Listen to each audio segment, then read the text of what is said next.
बिस्मिल्लाहिर्रहमानिर्रहीम। Chapter number 20 है therapeutics का दी हिप। इसमें स्टार्टिंग में आपको सिर्फ सिंपली एनाटॉमी दी होगी। आप उसको देख लेना कि बॉल एंड सॉकेट जॉइंट है, फीमर का हेड है और ये है वो है, बस देख लीजिएगा। आप इसको ऑर्थोगोनल वर्टिकल सर्फेसिस को देख लेना। उसके बाद हमारे पास ये 3 लिगामेंट्स हैं यहाँ पे।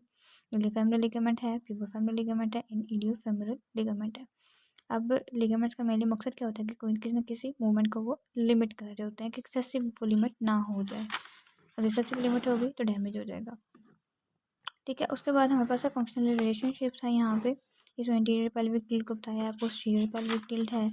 उसके बाद कुछ मसल वीकनेस है, मसल इम्बैलेंसेस है। तो इनके लिए ना एक डिटेल लेक्चर विद नोट्स होना ज़रूरी है। ठीक है, तो मैं इंशाल्लाह ये भी लेक्चर्स जल्दी ही अपलोड कर दूँगी इसके। ठीक है, अभी हम जाते हैं मेनली हमारे पास जो पेपर पॉइंट ऑफ व्यू के लिहाज से इंपॉर्टेंट है वो है हमारे पास हिप जॉइंट हाइपोमोबिलिटी। जी, हाइपोमोबिलिटी मोबिलिटी कब कम हो सकती है? जब कोई ना कोई अंडरलाइंग पैथोलॉजी होगी। इसमें आप लिखा हुआ है OARA और डिफरेंट कंडीशंस यहाँ पे लिखी हुई हैं। अच्छा, इसका पेपर में इस तरह से आता है कि आपको यहाँ तो वो डायरेक्टली बता देता है कि हिप जॉइंट हाइपोमोबिलिटी है, तो आपने उसकी मैनेजमेंट बतानी है। या फिर आपको हिप OA का सिनेरियो दे देगा कि आपने इसका डायग्नोस क्या है और फिर इसकी मैनेजमेंट क्या होगी। ठीक है, हिप OA के डायग्नोसिस आपको पता है कि हमारे पास रिस्क फैक्टर्स कौन से हैं इसके। अब पढ़ते ही आए हैं शुरू से। ओबेसिटी है, एजिंग प्रोसेस है, जॉइंट ट्रॉमा है, DDH है, कोई डेवलपमेंटल डिजीज़ है, डिजेनरेटिव डिजीज़ है, उसकी वजह से हिप OA हो जाता है। अब हिप OA की मैं आपको एक तो डायग्राम दिखा देती हूँ बेसिकली, अगर आपको नहीं याद। इसमें बेसिकली होता है क्या है कि जो हिप जॉइंट है, हिप जॉइंट इस तरह से मेरे पास जो हिप जॉइंट होता है यहाँ पर कार्टिलेज पर होता है। बेसिकली कार्टिलेज ख़राब होने लग जाता है, उसकी तबाह बर्बाद होने लग जाती है। ठीक है, just like here you can see कि नॉर्मल है और ये ऑस्टियोआर्थराइटिस अफेक्टेड जॉइंट है। और इसका एक्सरे देखें तो इस तरह से नज़र आता है कि हमारे पास यहाँ पे जो जॉइंट स्पेस है बेसिकली वो बहुत कम हो गई हुई है, नर्विंग हो गई हुई है। ठीक है, और दूसरी यहाँ पे हमारे पास जो है ऑस्टियोफाइट फॉर्मेशन भी आपको नज़र आते हैं। ठीक हो गया। उसके बाद हमारे पास है जी आफ्टर सर्जरी वो काफ़ी अरसे के लिए जी इमोबिलाइज पोजीशन में रहा है, तो उसकी वजह से हाइपोमोबिलिटी हो सकती है। और उसके बाद कॉमन इम्पेयरमेंट्स क्या होंगे इसके कि L3 dermatome is mainly the dermatome. L3 nerve root है जो कि हमारे पास हिप जॉइंट को मेनली सप्लाई हो रही होती है, मेनली हिप जॉइंट को सप्लाई कर रहा है। ठीक है, अब इम्पेयरमेंट्स क्या हो सकती हैं कि स्टिफनेस है एट रेस्ट, और जिसकी वजह से मतलब OA है, आपका कार्टिलेज ख़राब होने लगे, उसकी वजह से जितने भी हमारे पास होंगी हाइपोमोबिलिटी के लिए की वजह से वो सारी इम्पेयरमेंट्स यहाँ पे आएंगी। जैसे film and capsular and feel होगी, और वेट बेरे जो जॉइंट है उस पर वेट बेयर नहीं कर सकता। और ग्लूटियस मीडियस जो है बेसिकली वो वीक हो गया हुआ है, उसकी वजह से एंटाल्जिक गेट होगा उसका।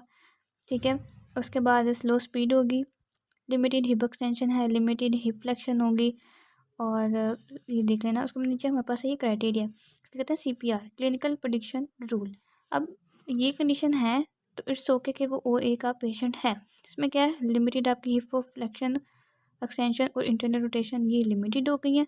स्काउट टेस्ट आपको सिनेरियो दिया होगा, उसमें कहते थे कि scour test with adduction positive है उसका, means that scour test with adduction causing the lateral hip और ग्राइन पेन। ठीक है, हम हिप पेन क्यों हो रही है क्योंकि हमारे पास L3 डर्माटोम, तो L3 डर्माटोम बेसिकली 3 नर्व्स यहाँ पे इन्वॉल्व होती हैं। एक होती है sciatic nerve, femoral nerve, sciatic nerve और obturator nerve. Obturator nerve basically groin region को सप्लाई कर रही होती है, तो उसकी जो पेन है रेफर्ड पेन रेफर होकर वो ग्राइन रीजन में भी जाती है। ठीक है, उसके बाद देखिए स्क्वाटिंग अग्रेवेट द सिम्टम, मेनली ये भी दिया होता है आपको सिनेरियो में कि स्क्वाटिंग से या यहाँ पे लिखा होगा इसको क्लाइंबिंग स्टेयर से वॉकिंग लॉन्ग डिस्टेंस उसको पेन हो रही है, pen at the end of the day. ये सारे डायग्नोस्टिक पॉइंट्स हैं कि हमने इस पे OA को पहचान लेना है कि OA है हिप जॉइंट का, हमने फिर इसकी मैनेजमेंट लिखनी होती है। ठीक है, एक्यूट फे अर्ली स्टेजेस है, फिर प्रोग्रेसिव डिजेनरेशन में हमारे पास ये चीज़ें आएंगी। ओके, उसके बाद हमारे पास है जी मैनेजमेंट इसकी। ये मेन पॉइंट है हमारे पास मैनेजमेंट का कि पहले आपको पता है इसमें प्रोडक्शन फेज़ होगा, और फिर हमारे पास क्या होता है कंट्रोल मोशन फेज़ होता है, दैट इज़ अ सब एक्यूट। फिर उसके बाद होती है रिटर्न टू फंक्शन फेज़ जो कि क्रोनिक फेज़ होता है। अभी पार्ट 1 में पढ़ के आई हूँ मैं। ठीक है, अच्छा सबसे पहले आपने क्या करना है कि उसको आपने पहले पेशेंट को पहले एजुकेट करना है कि आपने कौन सी मूवमेंट परफॉर्म करनी है, कौन सी मूवमेंट परफॉर्म नहीं करनी है, किस मूवमेंट से आपके जॉइंट पे स्ट्रेस आएगा, आपने अपने जॉइंट पे स्ट्रेस नहीं आने देना, ठीक है। आपने अपने सिम्टम्स को मिनिमाइज़ करना है। जब आपको लगे कि आपके सिम्टम्स एग्रेवेट हो रहे हैं, बढ़ रहे हैं, तो आप रेस्ट करें। उसके बाद हमने अपने इसको होम एक्सरसाइज प्रोग्राम देंगे आप, तो उसको आपने काउंसिल करना है कि आपने इसको फॉलो करना है, अगर आप चाहते हैं कि आपकी जो है आने वाली ज़िंदगी में कोई प्रॉब्लम ना करे ये चीज़, ठीक है। स्टार्ट करते हैं। पहले जो आपका पॉइंट होता है एजुकेशन का, आपने देख लिया, ठीक है, आपने एजुकेट कर दिया उसको। सेकंड पे हमारे पास होता है पेन, पेन को कम करना है। तो पेन को कम करने के लिए क्या कर सकते हैं, इसमें आपने उसमें क्या है कि आपने मोबिलाइजेशन जो ग्रेड, अच्छा मोबिलाइजेशन में पार्ट 1 में आप ये पढ़ के आएंगे कि जो ग्रेड 1 और ग्रेड 2 होता है ना, that is for pen reduce करने के लिए होती है, और जो 3 और 4 होता है वो होता है मोबिलिटी को इंक्रीज़ करने के लिए। कोई चीज़, कोई ऐसा कोई स्ट्रक्चर जो कि जॉइंट को डिस्ट्रिक्शन कर रहा है मूवमेंट्स की, तो उस मोबिलिटी को इंक्रीज़ करने के लिए अपने ग्रेड 3 और 4 की मोबिलाइजेशन देते हैं, ठीक। अच्छा, अब जब पेन को हमने कर लिया मिनिमाइज़, कि आपने ग्रेड 1 और ग्रेड 2 की मोबिलाइजेशन करवा दी, और उसके बाद कि आपने उसको रॉकिंग चेयर होती है एक, ठीक है, आपने उसको वो सजेस्ट कर दी कि आप उस पर रॉक करते रहें। रॉकिंग चेयर होती है एक, स्पेशली डिज़ाइंड होती है। ओके, पेन को मिनिमाइज़ करने के बाद हमारे पास अगला स्टेप आता है कि आपने पहले तो इसको रेस्ट पे पेन को कम करने के ये तरीके हो गए कि आपने ग्रेड 1 2 मोबिलाइजेशन रॉकिंग चेयर आपने यूज़ कर ली। उसके बाद अपने वेट बेरिंग एक्टिविटीज़ में अपने पेन को कम करने के लिए आप क्या करते हैं, क्या आप उसको फिर क्या करते हैं कि आपने पहले रेस्ट पे पढ़ लिया, आपने उसके बाद अपनी वेट बेरिंग एक्टिविटीज़ में करते हैं कि आप उसको कहते हैं कि आप असिस्टिव डिवाइसेज यूज़ कर लें कि आपका उस जॉइंट पे, अफेक्टेड जॉइंट पे आपका वज़न कम पड़े। जब उस जॉइंट पे वज़न कम पड़ेगा तो उससे पेन भी कम होगी, ठीक है। आप असिस्टिव डिवाइसेज यूज़ कर सकते हैं, जैसे क्रचेज़ हैं, वॉकर्स हैं, वो यूज़ करवा दें।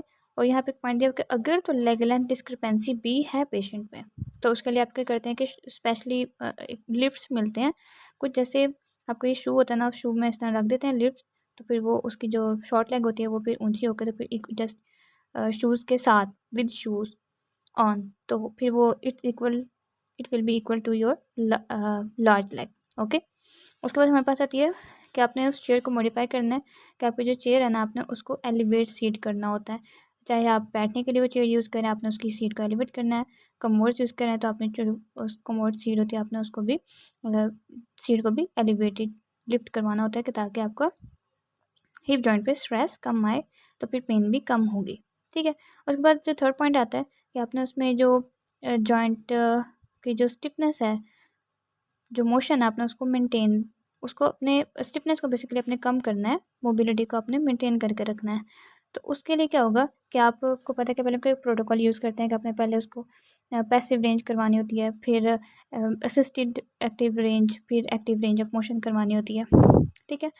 उसके बाद हमारे पास आता है कंट्रोल मोशन फेज़ और रिटर्न टू फंक्शन फेज़। उसमें क्या करना होता है कि आपने रिटर्न टू फंक्शन जब फेज़ होता है ना, बेसिकली वो हमारे पास होता है कि आपने इसमें ना मोबिलिटी को इंक्रीज़ करना होता है। मोबिलिटी को इंक्रीज़ करने के लिए क्या करेंगे आप, पहले हम ग्रेड 1 और 2 की दे रहे थे फॉर पेन डिक्रीज़ के लिए मोबिलाइजेशन, अब क्या करेंगे कि हम ग्रेड 3 और 4 की मोबिलाइजेशन देंगे to increase the mobility of the joint. जब हमारे पास मोबिलिटी इंक्रीज़ हो जाएगी, उसके बाद आप स्ट्रेचिंग टेक्निक्स पे जाएंगे। आप stretching of the knee, flexors, knee extensors, जितने भी हमारे पास हैं हिप के मूवमेंट्स, आप उसके स्ट्रेचिंग मूवमेंट्स पे परफॉर्म करवाएंगे, ठीक है। उसके बाद जो रिटर्न टू फंक्शन फेज़ है ना, उसमें क्या करते हैं कि आपको फिर कहते हैं कि जी हम जॉइंट ट्रैकिंग को इम्प्रूव करें। जॉइंट ट्रैकिंग इम्प्रूव के लिए मोलिगन टेक्निक्स जो हमारे पास आती हैं, मोबिलाइजेशन विद मूवमेंट, वो यूज़ की जाती हैं, ठीक है। आपने ये ख्याल रखना होता है कि आप पेन फ्री रेंज का ही, इसमें भी पेन फ्री रेंज का यूज़ करेंगे, ठीक है। इसको पढ़ लीजिएगा, इसमें पेशेंट पोजीशन क्या है, और फिर हमारे पास जो है वो पेशेंट पोजीशन क्या है, थेरेपिस्ट पोजीशन क्या है। तो पहले से हम दी हुई है कि इन्फीरोलैटरल ग्लाइड यूज़ कर रहा है to increase the pain free internal rotation को इंक्रीज़ करने के लिए, to increase the pain free flexion, और फिर पेन फ्री एक्सटेंशन को इंक्रीज़ करने के लिए, और फिर लैटरल ग्लाइड दे रहा है to increase the extension during the weight bearing exercises. तो इन्फीरोलैटरल ग्लाइड दे रहा है टू इंक्रीज़ दी 3 मोशंस, ठीक है। लेकिन उसमें क्या है कि पेशेंट की पोजीशन और थेरेपिस्ट की पोजीशन वो चेंज है, ठीक है। क्या करना होता है, आपने वही मूवमेंट परफॉर्म करवानी है। जैसे फ्लेक्शन है, अपने हिप को फ्लेक्शन मूवमेंट पोजीशन में ले आए, उसको कहा जाए फ्लेक्शन परफॉर्म करें पेशेंट को, अपनी टांग को ऊपर लेके आओ, तो आप उसको फिर इन्फीरोलैटरली उसको ग्लाइड दे देते हैं। That is a mobilisation with the movement, okay. उसके बाद हमने क्या करना होता है कि लास्ट पॉइंट में हमारे पास ये आता है कि अपने जो उसकी मस्कुलर परफॉर्मेंस है उसको इंक्रीज़ करना होता है, ताकि जो मस्कुलर स्ट्रेंथनिंग है, एंड्योरेंस है, फ्लेक्सिबिलिटी है, उसको इंक्रीज़ करना होता है ना। तो उसके लिए फिर करवाते हैं, फिर आइसोमेटिक एक्सरसाइज की तरफ चले जाते हैं।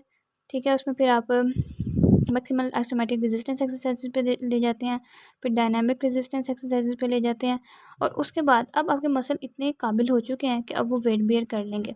ठीक है, अब इतने आपके मसल स्ट्रॉन्ग और स्ट्रेंथनिंग हो गई है कि वो वेट को बेयर कर जाएंगे।